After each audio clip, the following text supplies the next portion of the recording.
चीन ताइवान की जंग से टेक मार्केट पर पड़ेगा असर।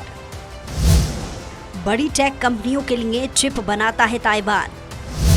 सेमीकंडक्टर के मामले में चीन से मीलों आगे है ताइवान। दुनिया भर के 90% आधुनिक सेमीकंडक्टर बनाता है ताइवान। ताइवान के मसले पर चीन और अमेरिका के बीच में ठगी हुई है। अमेरिका के निचले सदन की स्पीकर नैन्सी पेलोसी की ताइवान यात्रा के बाद दोनों देशों के रिश्ते और ज्यादा खराब हो गए हैं। चीन ताइवान को हर तरीके से धमकाने की कोशिशों में जुटा हुआ है। ताइवान के एयर डिफेंस जोन में चीन के विमान दिखने लगे हैं। दूसरी ओर ताइवान भी चीन की सुनने को तैयार नहीं है। वह अमेरिका के साथ साथ अपनी दोस्ती चीन के दबाव में कतई नहीं तोड़ना चाहता है। चीन, ताइवान और अमेरिका के बीच शुरू हुआ ये तनाव दुनिया के टेक मार्केट के लिए कतई सही नहीं है। इसकी वजह ताइवान है।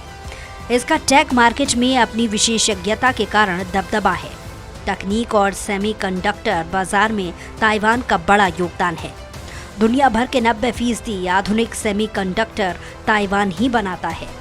बीते साल ही ताइवान ने $118 अरब का सिर्फ सेमीकंडक्टर निर्यात किया है। इन चिप्स का इस्तेमाल स्मार्टफोन, कार, लैपटॉप और दूसरी इलेक्ट्रॉनिक चीज़ों में होता है। इन चिप्स के बिना इन चीज़ों का उत्पादन संभव ही नहीं है।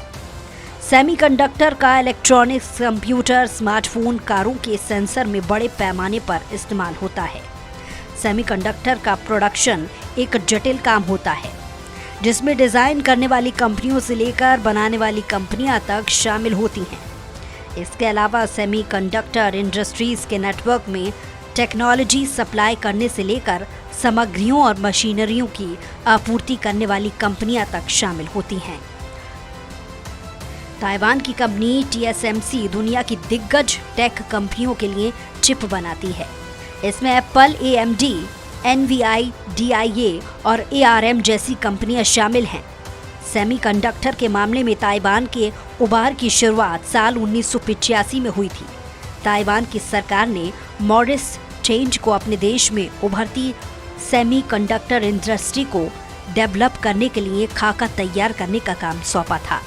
इसके बाद साल 1987 में ताइवान सरकार मॉरिस चैंग चुनमोई और टी सेंगफेंचेंग ने मिलकर ताइवान सेमीकंडक्टर मैन्युफैक्चरिंग कंपनी की स्थापना की।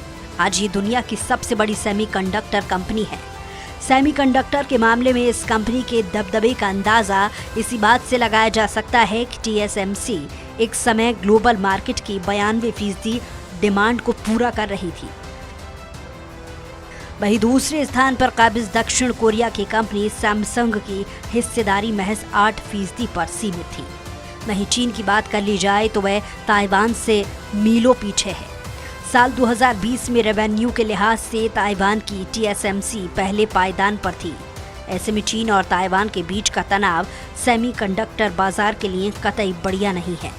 चीन और ताइवान उलझते हैं तो इसका सीधा असर अमेरिका और यूरोप के देशों पर भी पड़ेगा।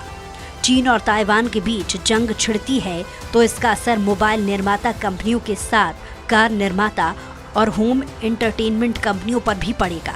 इसकी वजह से दुनिया भर में सप्लाई शॉर्टेज की समस्या भी पैदा होगी। Bureau report, Swaraj express.